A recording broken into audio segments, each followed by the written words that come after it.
اعوذ باللہ من الشیطان الرجیم بسم اللہ الرحمن الرحیم رب اشرح لی صدری ویسر لی امری واحلل عقدۃ من لسانی یفقہوا قولی۔ بکھرے موتی، چوتھا حصہ۔ ماں باپ اپنی اولاد کے ساتھ 3 سلوک کریں، انشاءاللہ اولاد کبھی ناراض نہ ہوگی۔ ایک بار حضرت معاویہ رضی اللہ تعالی عنہ نے احنف بن قیس رضی اللہ تعالی عنہ سے پوچھا کہ کہیے اولاد کے سلسلے میں کیا سلوک ہونا چاہیے۔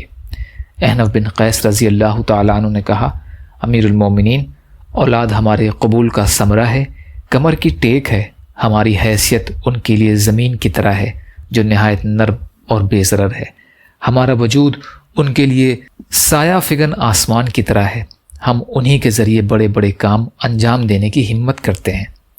پہلا، اگر وہ آپ سے کچھ مطالبہ کریں تو ان کو خوب دیجیے۔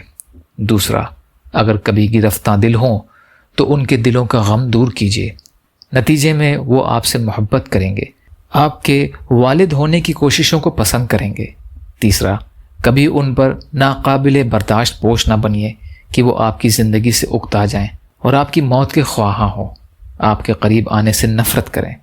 حضرت معاویہ رضی اللہ تعالی عنہ یہ حکیمانہ باتیں سن کر بہت متاثر ہوئے اور فرمایا، احنف، اللہ کی قسم، جس وقت آپ میرے پاس آ کر بیٹھے میں یزید کے خلاف غصے میں بھرا بیٹھا تھا۔ پھر جب حضرت احنف رضی اللہ تعالیٰ عنہ تشریف لے گئے تو حضرت معاویہ رضی اللہ تعالیٰ عنہ کا غصہ ٹھنڈا ہو گیا اور یزید سے راضی ہو گئے، اور اسی وقت یزید کو 200 درہم اور 200 جوڑے بھجوائے۔ یزید کے پاس جب یہ تحفے پہنچے تو یزید نے یہ تحفے 2 برابر حصوں میں تقسیم کر کے 100 درہم اور 100 جوڑے حضرت احنف بن قیس رضی اللہ تعالیٰ عنہ کی خدمت میں بھجوا دیے۔ آداب زندگی۔ یا اللہ ہم سب کو کہنے سننے سے زیادہ عمل کی توفیق عطا فرما۔ یا اللہ مظلوم فلسطینیوں، کشمیریوں، روہنگیا مسلمان اور مسلمان جہاں بھی پریشان حال ہیں، ظالموں کے ظلم کا شکار ہیں، ان کی مدد فرمائیے۔ یا اللہ ہم سب کو ہر خوف کی چیز سے امن عطا فرمائیے، اپنے حلال میں سے دیجیے، حرام سے بچائیے، اپنے خیر سے بے نیاز کر دیجیے۔ سبحان ربک رب العزت عما یصفون وسلام علی المرسلین والحمد للہ رب العالمین برحمتک یا ارحم الراحمین۔